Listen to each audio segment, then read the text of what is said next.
एक अधिकारी ने मेरे हाथ से रिपोर्ट छीन कमेटी के अंदर जो रिपोर्ट सबमिट की है उसके अंदर अपनी आपत्ति और अपने विरोध के साथ मैंने रिपोर्ट साइन कर दी। देखिए, कमेटी के बारे में ज़्यादा कुछ तो मैं नहीं बता सकती, क्योंकि कमेटी के मेंबर होने के नाते बहुत सारी चीज़ें कमेटी के अंदर ही सीमित होती हैं और एक दायरा, कानून का एक दायरा होता है, उस कानून के दायरे से हम बाहर नहीं जा सकते। लेकिन मैं इतना कहूँगी कि जब मैं रिपोर्ट पढ़ रही थी तो हालांकि मैंने एक दो इशू मैंने उस पर मतलब उठाए और उन इशू के ऊपर उन्होंने दरकिनार करते हुए उन्होंने फैसले लिए। और जब रिपोर्ट को मैंने थोड़ा सा ही मैंने पढ़ा था, यहाँ तक कि पूरी रिपोर्ट भी नहीं पढ़ने दिया गया, थोड़ी रिपोर्ट मैंने पढ़ी थी, उसके बाद सडनली एक अधिकारी ने मेरे हाथ से रिपोर्ट छीन ली।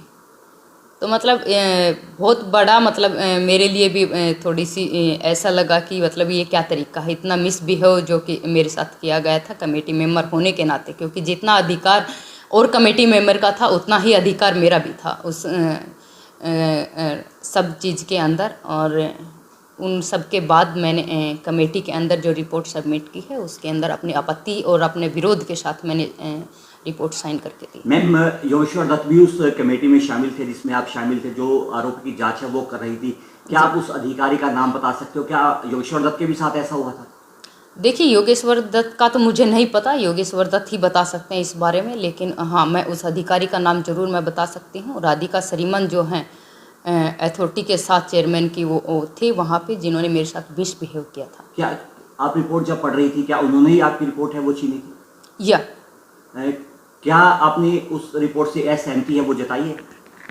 हाँ, मैंने रिपोर्ट में असहमति जताई है और मैंने असहमति के साथ मैंने रिपोर्ट साइन करके दी। क्या रिपोर्ट में क्लीन चिट है वो दी गई थी क्या मैम? देखिए, उसके अंदर मैं कुछ नहीं कह सकती कि क्लीन चिट, वैसे तो हम भी कौन होते हैं देने वाले, लेकिन हमारा काम जो था, हमने जो हमारे को सौंपा गया था वो सिर्फ उतना ही। पांच मेंबरों में से आप एक थी, क्या 5 मेंबर एक तरफ से आप एक तरफ थे? वो तो देखिए, आपको रिपोर्ट देख के ही समझ आ जाएगा, मुझे कुछ ज़्यादा बताने की या कहने की जरूरत नहीं।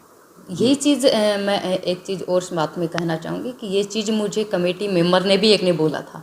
हालांकि जब ये सब इशू हो रहा था और जब ये ऐसी मेरे साथ मतलब रिपोर्ट छीनी गई, तब मेरे को ये शब्द भी बोले गए थे कि वो आपके परिवार के हैं और आपके ही मतलब रिश्तेदार हैं ये सब, तो जो कि बहुत ठीक नहीं था। और मैंने उस टाइम भी उनको यही जवाब दिया कि मेरे लिए कुश्ती एक परिवार है और पूरा कुश्ती परिवार जो है मैं उनके साथ हूँ, और जो भी कुछ गलत होगा, चाहे क्योंकि एज ए कमेटी मेंबर हम यहाँ पे बैठे हैं, किसी के लिए साथ पक्षपात करने के लिए नहीं बैठे, तो आप इन शब्दों को ना ही यूज करें तो ठीक है। ये सब चीज़ें देखिए मैं डिस्क्लोज नहीं कर सकती कि कितने पहलवान आए थे, कौन थे, क्योंकि कानून, मैं वही दोबारा चीज़ मैं कह रही हूँ कि कानून का अपना एक दायरा है और मैं उससे बाहर जाके कुछ नहीं बता सकती और कह सकती। क्या पहलवानों के समर्थन में आप जंतर मंतर उनके पास जाओगे?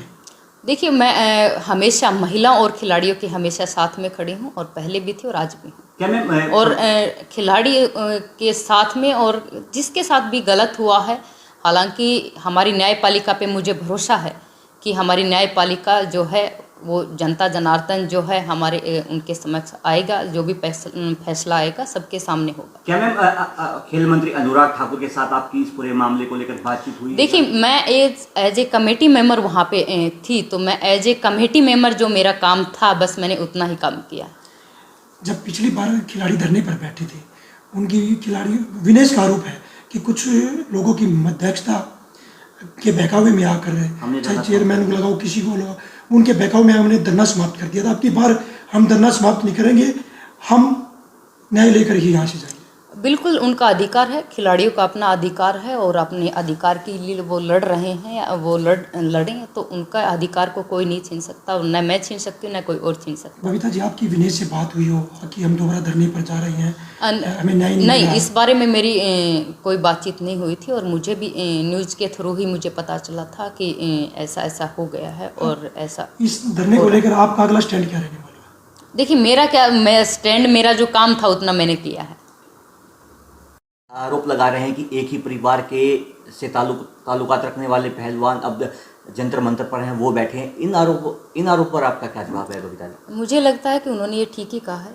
ऑफकोर्स कुश्ती जो है वो एक परिवार है और कुश्ती परिवार के लोग वहाँ पे बैठे हैं। और मुझे लगता है कि कुश्ती जो कोई भी खिलाड़ी अगर देश के लिए मेडल लेके आता है तो वो किसी परिवार का नहीं बल्कि देश का होता है। तो और जब ऐसे सब चीज़ें आती हैं तो मुझे लगता है कि ऐसा कि जब खिलाड़ियों को बांट दिया जाता है तो वो गलत है। देखिए, देश के अंदर जब मेडल आए थे, जब मेडल उस परिवार ने दिए थे तो वो परिवार के लिए मेडल जीत के नहीं लाए थे, वो देश के लिए मेडल जीत के लाए थे। और ये उन्होंने, हालांकि आपने भी सुना होगा कि उन्होंने खुद भी बोला है कि कोई भी खिलाड़ी जब मेडल जीतता है तो वो देश के लिए जीत के लाता है, न कि किसी और के लिए।